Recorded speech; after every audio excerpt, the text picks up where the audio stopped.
Denmark consistently ranks highly in terms of quality of life, democracy, breakfast pastries, and the toy plastic block industry. So surely that means their capital city has plenty of fine sports venues to check out.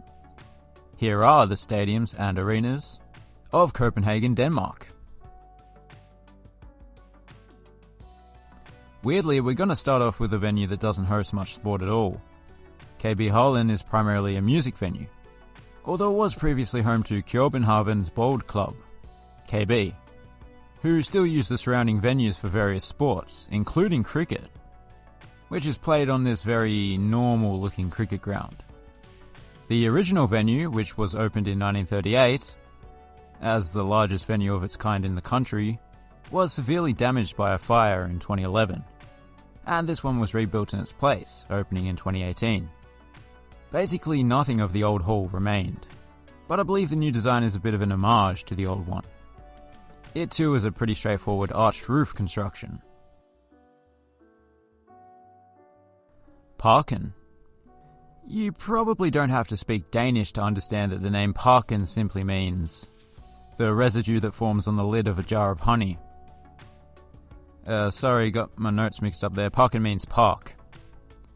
It may have a humble name, but this is the largest stadium in Denmark, and is home to the national team, as well as the largest club in the country, FC Copenhagen. Despite the fact that the interior looks very similar to a traditional British-style football stadium with its 4 distinct multi-tiered stands and relatively empty corners, it features a retractable roof, which is obviously not a feature you would see at a typical British football stadium. What you're even less likely to see is a restaurant with 3 Michelin stars, as is the case here. And I know you might be thinking, who cares, we're talking about the stadium itself. Why does that matter? Well, don't be so hasty. 1 more Michelin star and they get a free set of tyres. So, you know. The more pertinent star rating is that it's a UEFA 4-star stadium. But yeah, what a lovely ground. Perhaps it's the finest in all of Zeeland. The Danish Zeeland. Not to be confused with the Dutch Zeeland. And the country of New Zealand, which is named after the Dutch Zeeland. Next door is Osterbro Stadion, which was renovated just a few years ago. That's why you now see a blue track rather than a burgundy one. Speaking of colours, outside the stadium you can see some green penis, green kokken. Rather than Osterbro Stadion, perhaps it should be called Littlebro Stadion, because it is completely overshadowed by Parken. The name is in fact derived from the Osterbro neighbourhood in which it's located. This little ground arguably features some even more impressive architecture than its big bro, although I'm not sure you can actually count this beautiful brick building as part of the stadium itself. Either way, it makes for a nice backdrop, as does St. Jakob's Church over there.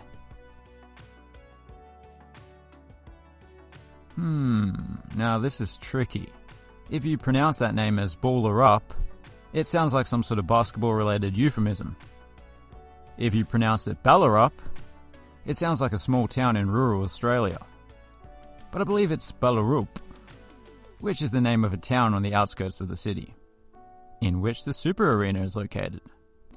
It wasn't looking very super in 2003 when the roof collapsed, and that was just 2 years after it opened. So it wasn't due to degradation of the materials, instead design error. Despite that, it is still considered to be the preeminent velodrome in Scandinavia. As you can see, it's not just cycling that takes place here though. It's also used for the ball of the hand and the ball of the basket. Royal Arena.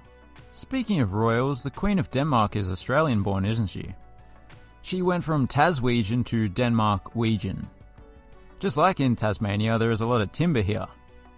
Plenty of arenas utilize timber, but not many exteriors consist of hundreds of vertical timber beams. Beautiful. The wood was actually grown in a place near Tasmania. You guessed it, the aforementioned New Zealand.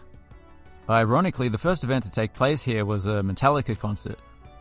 I suppose there just weren't any big enough bands with a wood-related name. Rolling Stones? No, they rock. I don't know. The first sporting event of note to take place in this arena was actually a swimming event. It seems that purpose-built aquatic centres are becoming less relevant now, because it's not uncommon for swimming pools to just be built inside an arena and disassembled a few weeks later. You could say that pool was a splash in the pan. This is comfortably the largest arena in the city, although it has to compete for events with a similar-sized arena in Malmö, Sweden, which is less than an hour's drive away. Right to Dream Park is in Farum, which is technically outside of Copenhagen, but still within the capital region. I've always considered Farum to be a part of Copenhagen. You know, ever since I was a young lad living on the other side of the world. We used to talk about it at school. Me mates would tell me how it's always been its own separate entity, and I'd say, nah, it's bloody Copenhagen, mate. Anyway, nonsense aside, it is named after the Right to Dream Academy in Ghana, which has a partnership with the club. I'm not 100% sure of what type of academy it is, but considering that it's in partnership with a football club, I would assume it has something to do with football. This is not a bad little ground, but it's nothing out of the ordinary.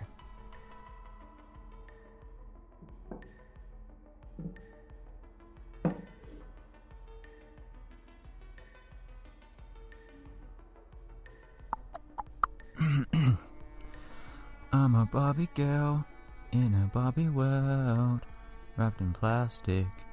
It's fantastic. Oh. Still. My bad. I don't actually like that song. I was singing it ironically. The majority of the capacity of this football ground is coming from standing places, and the majority of them are uncovered. So on a rainy day, most of the spectators will be covered in aqua. Brondby Stadion is home to the second biggest football club in town, and is the second largest stadium in the country. They might not have to share it with that pesky national team, but Brondby Stadion is not quite as interesting as the Parken they call Parken. On all but one side, the exterior consists of a whole lot of exposed concrete and steel. But to be fair, it does look kinda nice in a brutalist sort of way. There are no 3 Michelin star restaurants here, but I've always said that homemade fläskesteg is much better than any of that fancy stuff. You might assume just by looking at it that this stadium was built all at once. But no. It dates back to 1965, underwent a major rebuild in 2000, and alterations have since been made. Nearby is a small arena called Brondbyhallen, which is a part-time home of Copenhagen Håndbold, when a larger crowd is expected. If you already worked out that Copenhagen Håndbold means Copenhagen Handball, you could in fact be a genius. Only 3% of people did so. Click here to take the test. I do quite like this style of roof that slants from high on one side to low on the other.